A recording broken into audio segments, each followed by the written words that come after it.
부분인데요. 마태복음 5장은 산상수훈이라고 해서 예수님께서 하나님 나라의 원리, 하나님 나라의 백성으로 살아가는 삶의 원리를 가르쳐주고 계시는 내용들이 기록이 되어 있습니다. 5장뿐만이 아니라 6장, 7장까지도 이 내용들이 계속 이어지고 있는데요. 계속 같은 원리, 하나님 나라의 백성은 이러한 원리로 살아가야 된다는 것을 가르쳐 주신다라는 이 말씀의 원리 안에서 우리가 오늘 또 말씀을 살펴보기를 원하는데요. 38절부터 오늘 본문의 42절의 말씀의 핵심은 악한 자에게 보복과 원수, 복수하지 말라는 것이 이 말씀의 핵심입니다. 이 38절의 율법의 말씀을 인용하고 있는데요.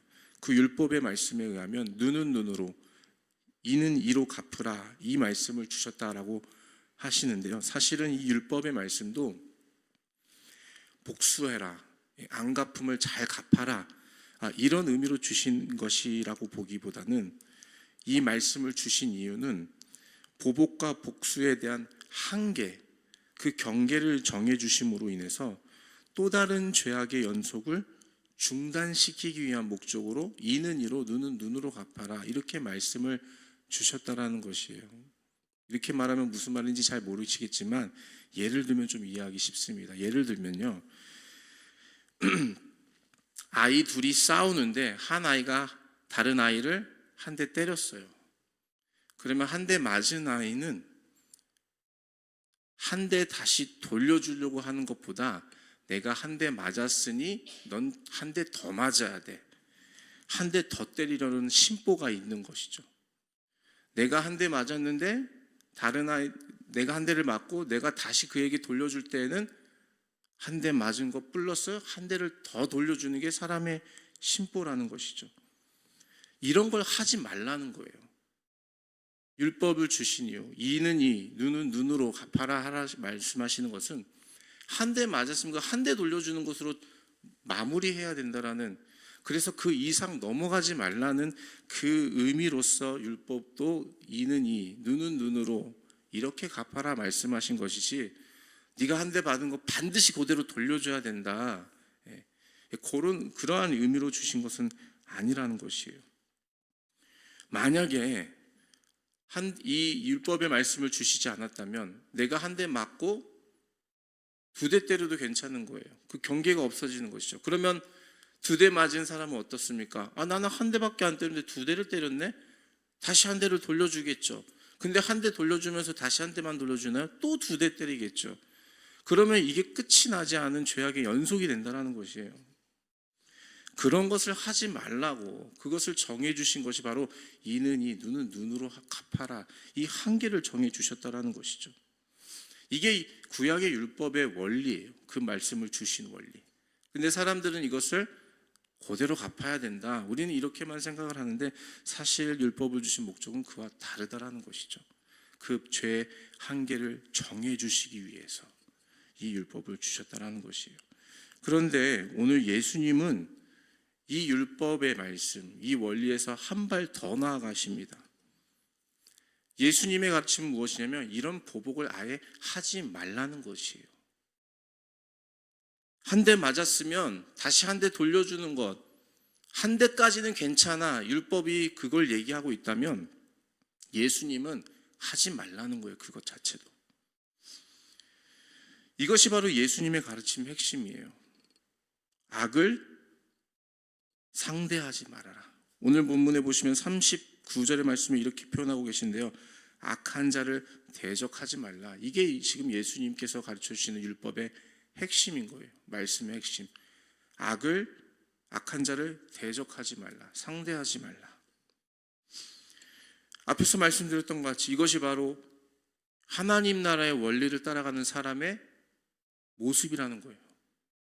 그리스도인의 모습, 이 원리 안에서 살아가야 된다는 것이죠. 하나님 나라의 법칙과 예수님의 가르침을 따르는 삶은 이와 같이 이 예수님의 가르침의 원리 안에서 살아가는 것이 바로 하나님 나라의 백성으로 마땅한 삶이다, 지금 그 얘기를 하고 계시는 거예요. 근데 여러분, 살다 보면 억울하고 속 터지는 일이 없을까요? 그렇지 않잖아요. 억울한 일이 많습니다. 그럴 때마다 우리 안에 인간적인 이 생각이 이제 막 올라와요. 저 사람이 나를 이렇게 힘들게 했으니까 저 사람 똑같이 당해봐야 돼. 그게 바로 우리 인간의 죄성 아니겠습니까? 우리가 아무리 예수를 믿고 신앙의 삶을 간다고 결단하고 나아간다 하지만 사실 우리 안에는 연약함이 여전히 있다는 것이죠.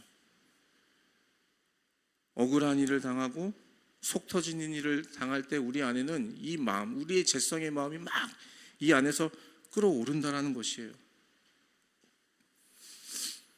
근데 주님은 분명하게 또 말씀하시는 거예요. 하나님 나라의 백성은 이 보복하고 앙가품하는데 우리의 마음을 거기에 쏟지 않는다라는 것이에요. 쏟지 말라는 것이에요. 그 이유가 왜 그러신가? 왜 그런 말을 주셨나? 왜냐하면 첫 번째로는 우리가 원수에 대해서 보복하고 앙가품하는데 우리의 마음을 쏟는다라는 것은 첫째로 하나님의 뜻이 그것이 아니기 때문에 우리가 그렇게 하지 말아야 된다는 것이에요. 하나님의 뜻이 그것이 아닙니다. 그게 바로 첫 번째 이유고요. 두 번째 이유는 원수를 갚는 것은 우리의 권한이 아니기 때문이에요. 로마서의 말씀을 보시면 원수 갚는 것이 누구에게 있습니까? 우리에게 있나요? 성경은 우리에게 그렇게 말씀하지 않으셔요. 원수 갚는 것은 하나님께 있습니다. 그 원수를 갚는 권한이 우리에게 없기 때문에 하나님은 우리에게, 예수님은 우리에게 보복하고 앙가품하는데 우리의 마음을 쏟지 말라고 말씀하시는 거예요. 그게 두 번째 이유입니다. 세 번째 이유는 보복하고 앙가품하는 것은 우리의 영을 더욱 망가뜨리는 일이기 때문이에요. 여러분 생각해 보십시오. 나에게 피해를 주고 내 원수와 같은 사람들을 내가 어떻게 하면 저들을 더 힘들게 똑같이 갚아줄까? 그 생각을 묵상하면서 살아가는 사람은요, 영혼이 망가지게 되어 있어요. 그것이 마치 내 속을 속 시원하게 해줄 것 같지만 그건 사단이 우리를 속이는 것이죠. 그렇게 하면 왠지 내 마음이 속 편해질 것 같아. 근데 여기 얹힌 것이 싹 내려갈 것 같은 느낌이 들어. 그렇게 우리를 속이는 것은 사단이죠. 그런데 실제 진리는 무엇입니까? 우리가 그것을 생각하고 묵상하고 어떻게 하면 저 사람을 더 힘들게 만들어줄까? 보복하고 앙가품하는 그 생각으로 사로잡혀 있는 것 자체가 우리의 영혼을 망가뜨린다는 것이에요. 그렇기 때문에 예수님은 하지 말라, 악한 자를 대적하지 말라, 상대하지 말라, 이 말씀 주고 계시는 거예요. 첫 번째, 하나님의 뜻이 아니기 때문이에요. 두 번째, 원수 갚는 것은 우리의 권한이 아니라 하나님의 권한이기 때문입니다. 세 번째, 원수 갚고 앙가품하는 그 일들에 우리가 매진하고 마음을 쏟게 되면 우리의 영혼이 망가지기 때문이에요. 좋을 것이 하나도 없다라는 것이에요. 잠언 14장 30절에 이런 말씀이 있어요. 평온한 마음은 육신의 생명이나 시기는 뼈를 썩게 하느니라. 여기서 말하는 시기가 바로 복수하고 앙가품하고 원망하는 마음들, 다 이 안에 들어가 있는데요. 시기는 우리 뼈를 썩게 한대요. 우리 영혼을 망가뜨리는 거예요. 우리 몸을 망가뜨리는 거예요. 이게 바로 하나님 나라의 원리입니다. 이는 이로, 눈은 눈으로 갚으라라고 말씀하셨지만 예수님은 원수가 오른뺨을 치면 왼뺨도 돌려주어라. 오리를 가고자 하면 십리를 가라. 속옷을 달라 하면 겉옷까지 내어주어라. 하나님 나라의 원리를 따라가는 사람의 삶은 원수를 그대로 그와 같이 상대해 주는 것이 아니라 하나님의 마음과 뜻으로 그들을 대하는 것, 그것이 바로 우리 영혼이 살아나는 길, 우리 영혼이 메말라서 뼈가 썩는 일이 아니라 우리 영혼이 생명을 얻고 살아 숨쉬는 그 길이기 때문에 주님께서 이 말씀의 원리를 우리에게 가르쳐 주고 계시는 것입니다. 그래서 43절부터 48절까지 예수님이 이렇게 말씀하고 계세요. 원수를 사랑해라. 여러분, 원수 사랑하는 것이 우리가 계속 말씀을 통해 나누고 있지만 그게 쉬운 일입니까? 원수 사랑한다라는 것은 감정적인 일인데 나를 미워하고 나에게 피해를 주고 나를 힘들게 하는 자를 어떻게 그렇게 쉽게 사랑할 수가 있겠습니까? 가능하지 않은 일이죠. 그런데 여러분, 우리의 영혼이 살기 위해서는, 우리의 영혼이 생명이 우리 안에서 여전히 역사하게 하시기 위해서는 이 말씀을 순종함으로 나아가야 된다는 것이에요.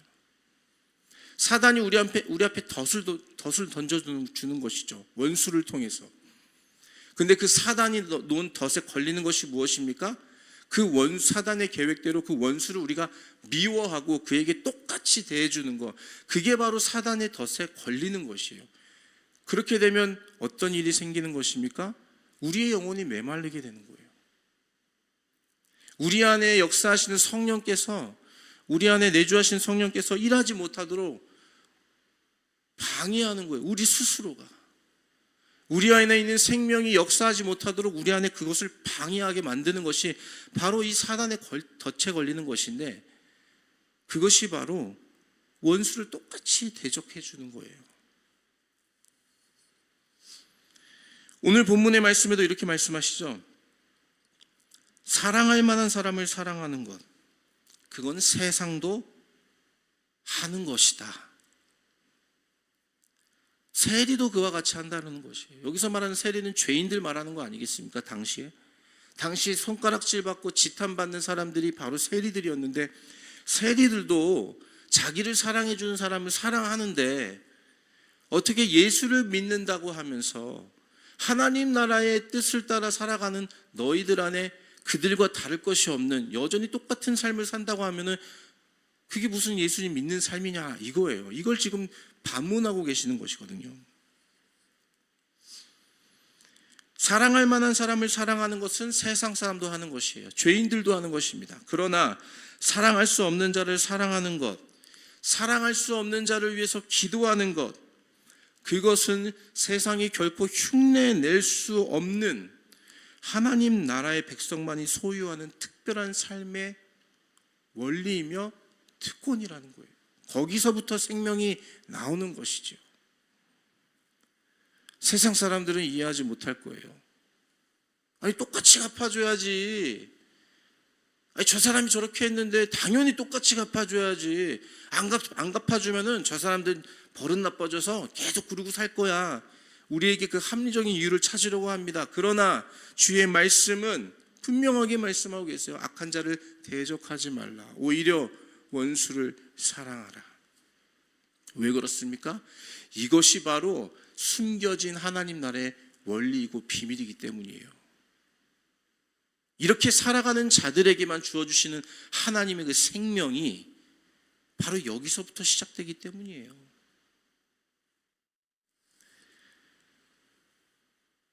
오늘날 교회가 세상의 지탄을 받고 그리스도인들이 하나님의 이름의 욕을 먹이는 일들이 있습니다. 물론 세상이 악해서 그럴 수도 있을 것 같아요. 그렇다고 해서 우리 그리스도인들, 우리 교회가 잘못이 없다 이렇게 쉽게 단정 짓기는 또 어려운 것 같습니다. 좀 우리가 돌아봐야 될 것 같아요. 나는 정말 하나님 나라의 원리로 살아가고 있는 것인가? 예수님께서 우리에게 가르쳐 주신 이 원리를 따라서 살아가고 있는지, 아니면 우리는 교회는 다니고 있지만 우리의 삶에 이 원리는 다 빠지고 세상에 살아가는 사람들과 똑같은 원리로만 살아가고 있다면 세상과 구별이 없는, 겉은 예배를 드리는 그리스도인 것 같아 보이지만 우리 안에는 생명이 없는, 겉과 속이 전혀 다른, 여러분 겉과 속이 다른 사람을 성경에서 뭐라고 얘기합니까? 외식하는 자잖아요. 외식하는 자. 외식하는 자의 대표적인 집단이 누굽니까? 바리새인과 서기관이잖아요.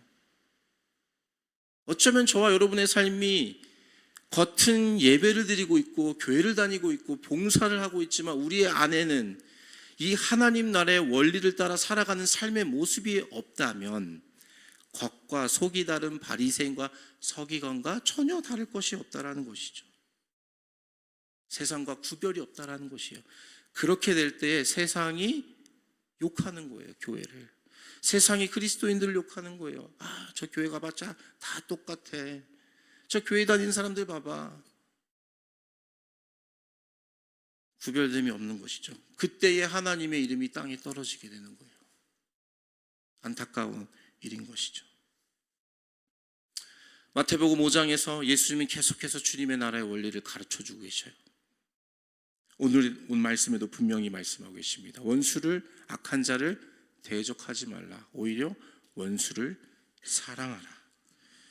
이 하나님 나라의 원리, 그 나라의 삶의 원리를 따라 살아가는 것이 진정한 그리스도인, 예수님의 제자, 거룩한 백성으로 부름받은 이 땅의 성도의 삶인 줄로 믿습니다. 저와 여러분은 이 나라의 하나님 나라의 원리를 따라가야 될 줄로 믿습니다. 우리의 삶의 자리가 겉만 교회 다니는 그런 그리스도인이 아니라 우리 내면이 이 진리를 따라 살아가는 삶의 모습이 우리 안에서부터 흘러나와야 될 줄로 믿어요. 이것이 정말 예수를 믿는 삶이라는 것이에요. 이것이 정말 하나님 나라의 백성으로 이 땅을 살아가는 삶입니다. 그러한 자가 바로 비록 우리는 이 발을 이 땅에 두고 살아가고 있지만 이미 벌써 우리는 하나님 나라를 경험하고 누리며 살아가는 삶이 되는 것이에요. 하나님과 동행하는 삶이 되는 것이죠. 그것이 바로 하늘나라이다. 성경은 우리에게 그렇게 말씀해주고 계십니다. 사랑하는 넘치는 교회 성도 여러분, 저와 여러분의 삶이 이 주님의 나라의 원리를 따라서 오늘 주신 말씀대로 악한 자를 대적하는 것이 아니라 원수를 사랑하고 그들을 위해 기도해 줌으로써 하나님 나라의 원리를 따라 살아감으로 주님과 참된 동행을 이루어 가시는 저와 여러분의 삶, 우리 넘치는 교회가 되시기를 예수님의 이름으로 축복합니다.